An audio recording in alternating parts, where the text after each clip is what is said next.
The Chargers cut their biggest free agent acquisition from last offseason.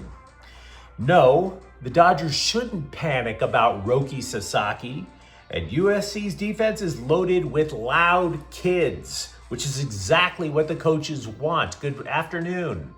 I'm James, and this is your daily dose of sports and snark for the greatest sports city in the world, Los Angeles. This is the Faithful Angelinos Afternoon Report because we just got back from the airport. It is March 5th, 2026. Welcome back at long last to the home office. Yesterday, we dropped a breaking news clip about the Rams' blockbuster trade for cornerback Trent McDuffie. If you want the details, we went in depth. Take a look for the clip at the Rams playlist on this channel. And if you like being in the know about LA sports, clickety-clack the like button. Clickety-clack the subscribe button. There's a notification bell. Hit that. It'll let you know when we drop an update. Sharing is caring. Let people know we exist. By all means, comment. Now, before we go through the news and notes, a quick look at the scoreboard. Clippers 130, Indiana 107. Kawhi Leonard scored 29. USC basketball continues to circle the drain. They lost to Washington last night, 91-72. Elijah Arena scored 19. Meanwhile, today, the Lakers are at Denver at 7, and the New York Islanders are at the Kings at 6:30. This is the Kings' last game before the NHL trade deadline. So with all that out of the way, let's get to the news.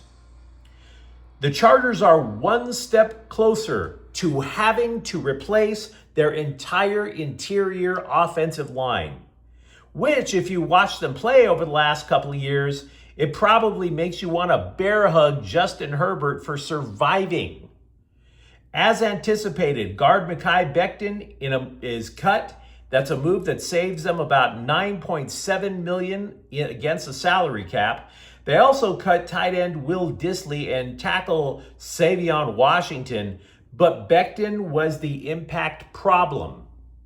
Not the impact player, the impact problem. This was supposed to be a guy who solved a massive dilemma inside.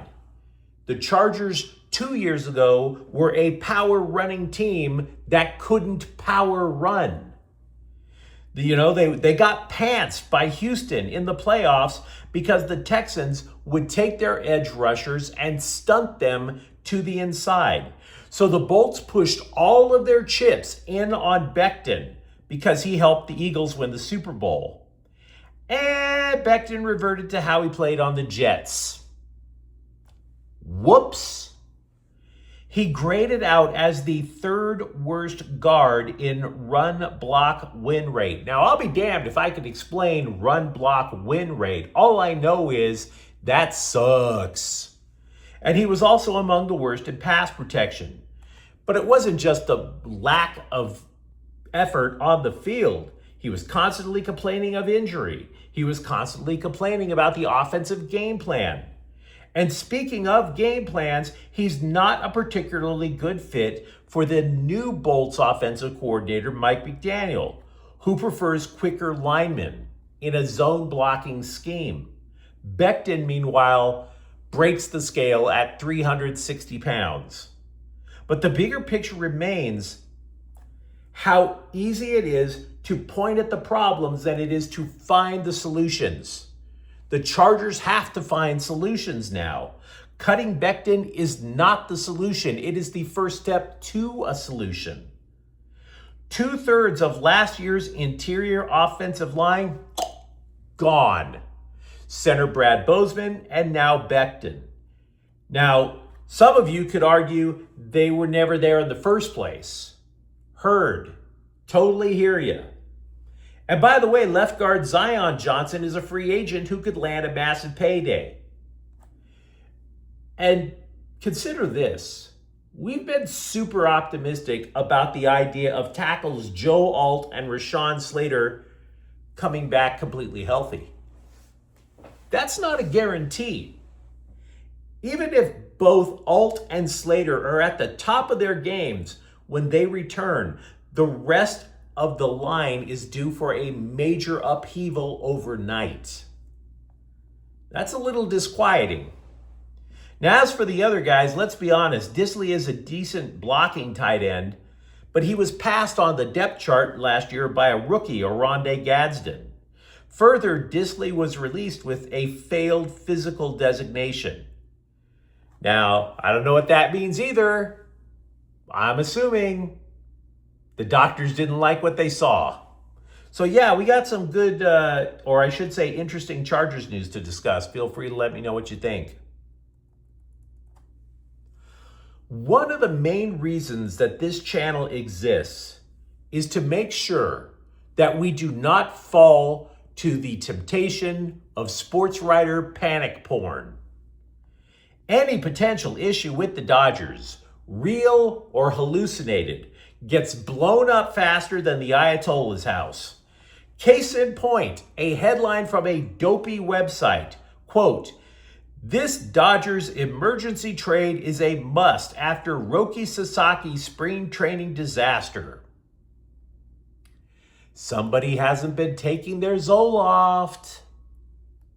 Now look, Sasaki, I get it. He gave up a grand slam in his second spring start.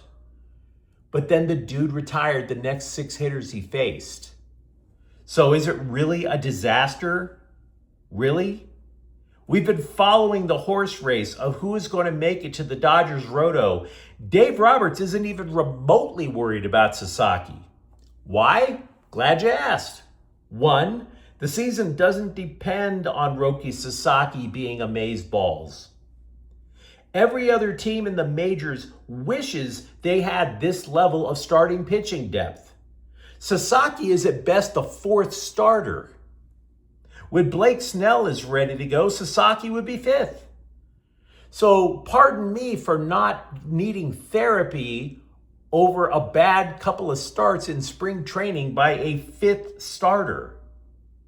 2, Sasaki has been working on a third pitch, one that actually breaks horizontally instead of vertically. That means he had to adjust his mechanics. And the last time I checked, that's what spring training is for. So a couple of bad spring training outings was supposed to happen. Said Roberts, quote, "There are really no concerns. I don't think there are concerns. There just has to be continued progression. I appreciate that he's more open this year. He's voicing his thoughts, which is great, but I do think that he still needs to be coached and still needs to get these experiences." And by the way, third reason not to panic, let's say Sasaki is a complete bust. River Ryan is balling out there. So panic trades, get the absolute hell out of here with that.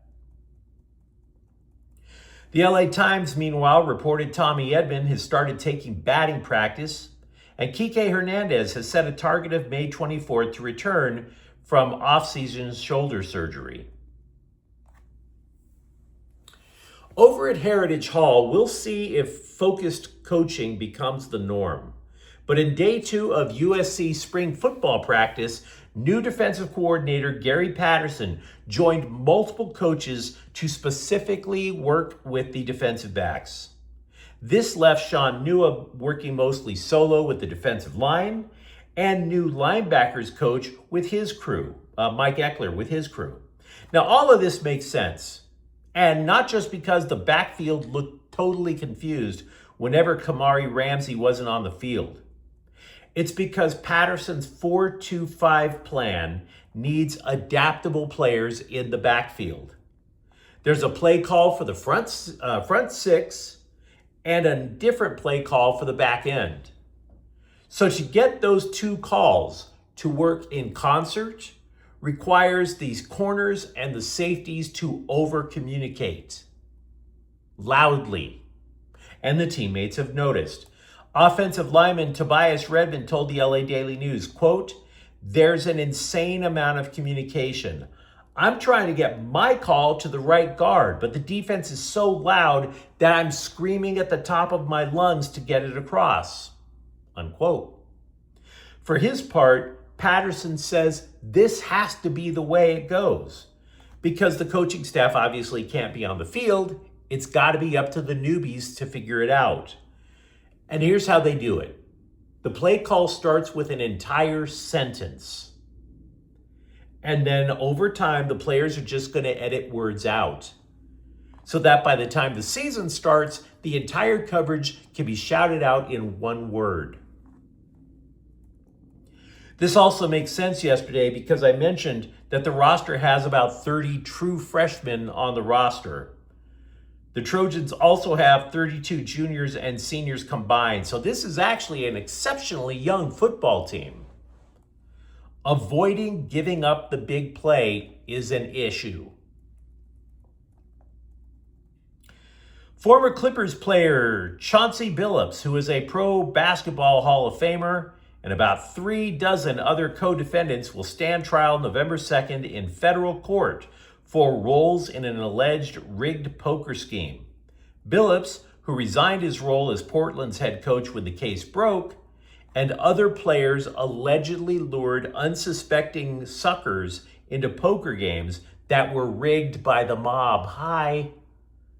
This is a story which has kind of weak links to current Clipper coach Ty Lue, but that's just because he likes to play poker, and he's pals with Billups and a former assistant in Damon Jones, who, by the way, is also going to stand trial.